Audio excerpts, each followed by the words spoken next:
Chapter 17. Two Sisters. As the green days of summer gave way to a fiery fall, we talked with Colton about heaven every now and then. But one running conversation did emerge. When Colton saw Jesus in heaven, what did he look like? The reason for the frequency of this particular topic was that as a pastor, I wound up spending a lot of time at hospitals, in Christian bookstores, and at other churches, all places where there are lots of drawings and paintings of Christ. Often, Sonia and the kids were with me, so it became sort of a game. When we came across a picture of Jesus, we'd ask Colton, "What about this one? Is that what Jesus looks like?"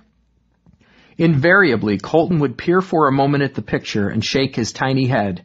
No, the hair's not right," he would say, or "the clothes aren't right." This would happen dozens of times over the next 3 years. Whether it was a poster in a Sunday school room, a rendering of Christ on a book cover, or a reprint of an old master's painting hanging on the wall of an old folks' home, Colton's reaction was always the same. He was too young to articulate exactly what was wrong with every picture. He just knew they weren't right. One evening in October, I was sitting at the kitchen table working on a sermon. Sonia was around the corner in the living room working on the business books, processing job tickets and sorting through payables. Cassie played Barbie dolls at her feet. I heard Colton's footsteps padding up the hallway and caught a glimpse of him circling the couch, where he then planted himself directly in front of Sonia. "Mommy, I have 2 sisters, Colton said. I put down my pen. Sonia didn't. She kept on working. Colton repeated himself. "Mommy, I have 2 sisters. Sonia looked up from her paperwork and shook her head slightly. "No, you have your sister Cassie and... Do you mean your cousin Tracy?" "No," Colton clipped off the word adamantly. "I have 2 sisters. You had a baby die in your tummy, didn't you?" At that moment, time stopped in the Burpo household, and Sonia's eyes grew wide. Just a few seconds before, Colton had been trying unsuccessfully to get his mom to listen to him. Now, even from the kitchen table, I could see that he had her undivided attention. "Who told you I had a baby die in my tummy?" Sonia said, her tone serious. "She did, Mommy. She said she died in your tummy."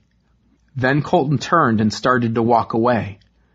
He had said what he had to say and was ready to move on, but after the bomb he'd just dropped, Sonia was just getting started. Before our son could get around the couch, Sonia's voice rang out in an all-hands-on-deck red alert. "Colton Todd Burpo, you get back here right now!" Colton spun around and caught my eye. His face said, "What did I just do?" I knew what my wife had to be feeling. Losing that baby was the most painful event of her life. We had explained it to Cassie. She was older. But we hadn't told Colton, judging the topic a bit beyond a 4-year-old's capacity to understand. From the table, I watched quietly as emotions rioted across Sonia's face. A bit nervously, Colton slunk back around the couch and faced his mom again, this time much more warily. "It's okay, Mommy," he said. "She's okay. God adopted her." Sonia slid off the couch and knelt down in front of Colton so that she could look him in the eyes. "Don't you mean Jesus adopted her?" she said. "No, Mommy, his dad did." Sonia turned and looked at me. In that moment, she later told me, she was trying to stay calm, but she was overwhelmed. Our baby is a girl, she thought. Sonia focused on Colton, and I could hear the effort it took to steady her voice. "So what did she look like?" "She looked a lot like Cassie," Colton said. "She's just a little bit smaller and she has dark hair." Sonia's dark hair. As I watched, a blend of pain and joy played across my wife's face. Cassie and Colton have my blonde hair. She had even jokingly complained to me before. "I carry these kids for 9 months and they both come out looking like you." Now there was a child who looked like her, a daughter.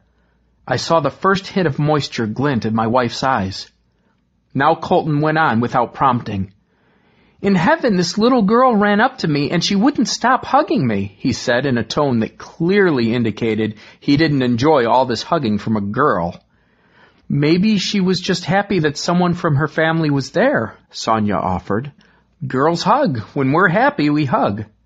Colton didn't seem convinced.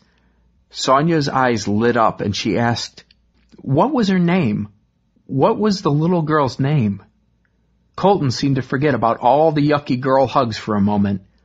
"She doesn't have a name. You guys didn't name her." How did he know that? "You're right, Colton," Sonia said. "We didn't even know she was a she." Then Colton said something that still rings in my ears. "Yeah, she said she just can't wait for you and Daddy to get to heaven." From the kitchen table, I could see that Sonia was barely holding it together. She gave Colton a kiss and told him he could go play. And when he left the room, tears spilled over her cheeks. "Our baby is okay," she whispered. "Our baby is okay."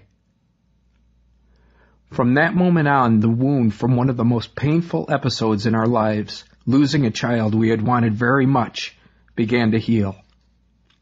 For me, losing the baby was a terrible blow, but Sonia had told me that to her, the miscarriage not only seared her heart with grief, but it also felt like a personal failure. You do all the right things, eat all the right things, and you pray for the baby's health, and still this tiny baby dies inside of you, she had once told me. I feel guilty. I know in my mind that it wasn't my fault, but there's still this guilt. We had wanted to believe that our unborn child had gone to heaven. Even though the Bible is largely silent on this point, we had accepted it on faith. But now we had an eyewitness. A daughter we had never met was waiting eagerly for us in eternity. From then on, Sonia and I began to joke about who would get to heaven first. There were several reasons she had always wanted to outlive me. For one thing, a pastor's wife has to put up with being used as a sermon illustration a lot. If I died first, she always told me, she'd finally get to tell the congregation all her stories about me. But now Sonia had a reason for wanting to reach heaven first. When she was pregnant with the child we lost, we had picked out a boy's name, Colton, but we never could agree on the name for a little girl. I liked Kelsey, she liked Caitlin, and neither of us would budge.